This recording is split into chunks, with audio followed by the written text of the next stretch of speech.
Story came up I just really want to share with you because it highlights the importance of this week's topic, which is showing your mission.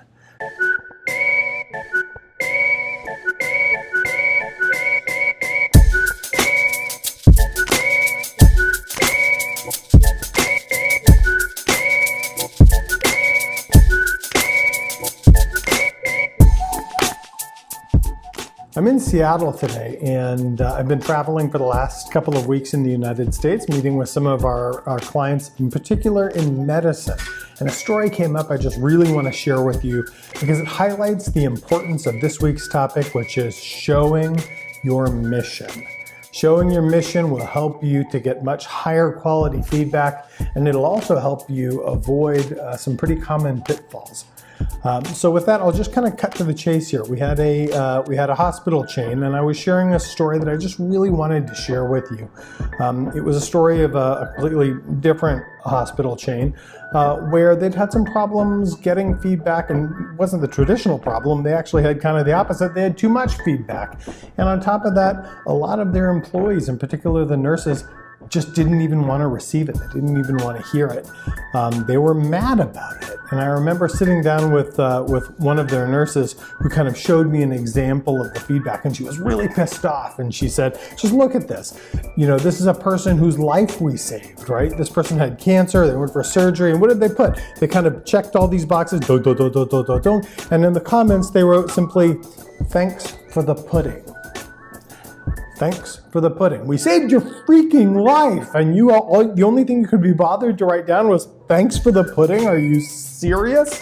And I just remember kind of taking that in and saying, hey, we got to dig into this. Let's figure out how this could have gone so wrong. And that's what we did. So we looked at, what information was available to us, and the picture that kind of came out was actually pretty compelling. And this is what I want to share with you. How is it that things could have gone so wrong? Well, here's how they went so wrong. Patient was a woman, kind of 50-ish, somewhere in there, mother with teenagers at home, and she went to the doctor and she got some bad news. The doctor said, listen, bad news, good news. Bad news is you've got cancer, you've got breast cancer. Good news is you've actually got a lot of cards to play. We got a treatment path for you, and you're going to have some surgery, but you've got a real fighting chance. And I think you can kind of understand how this woman, what she would do here. She kind of buried herself in being busy. This woman is the glue that holds her family together. She's kind of like my wife, right? If my wife goes on vacation or something, honestly, by the time she comes back, we are lucky to be alive. We're lucky we didn't starve to death. We've been wearing the same clothes for a week, right? And so this woman just really kind of buried herself in being busy and making all of these arrangements for her to have some time off to have the surgery and to recover. And when she finally finds herself there in the admitting area where she's in the smock and she's in the bed and there's no cell phone, she's by herself and there's this silence, this is the first time it really hits her, the gravity of her situation. She kind of thinks, yeah, I don't want to die. I don't want to die. I don't want to lose my family, and I don't want them to lose me. And she starts to kind of freak out. And exactly at that moment, the nurse walks in, and the nurse is kind of like her. The nurse is 50, mother, teenagers, the whole 9 yards. And the nurse does this wonderful, amazing thing. She instantly, spots this situation and almost effortlessly deals with it. She walks up, she grabs a pudding out of the cooler, and she, puts it down on the patient's lap, and she kind of chuffs her on the arm and says, hey, we got you covered. You're going to be okay. We're going to take care of you. And this wonderful thing happens where the patient feels better, right? She feels better.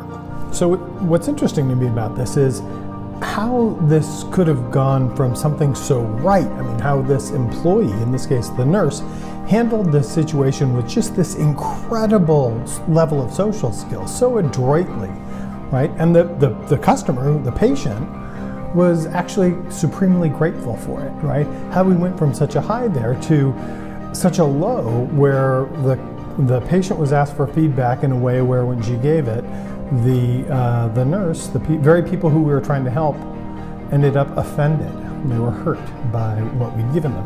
What I want you to understand about this is this kind of disconnect, because what really happened there was that the nurse felt trivialized. She had a sense of mission, which was an important mission that drives her to help people, to care for them in their biggest, most important moments, and she is willing to work all night long for that. She's willing to go to the very limits and to push herself much harder than people who have different jobs, frankly easier jobs, right?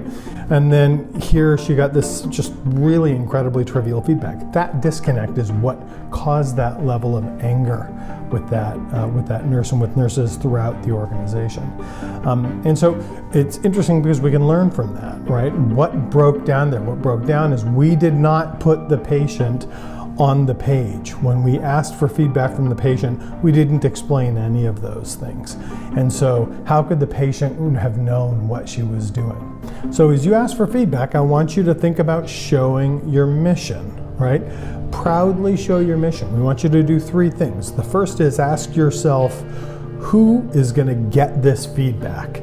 The second thing is ask, what is their mission? What is their highest purpose? What drives them to be doing what they're doing? What makes them proud to do what they're doing?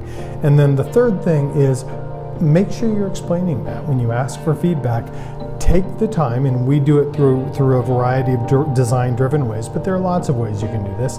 Make sure you're putting your respondent on the page with what's really important to the very employees who are going to get this. And if you do, you'll get feedback that's not always going to be positive, but it's going to be respectful and it's going to be taken seriously. Thanks for joining me. And until next week, take care.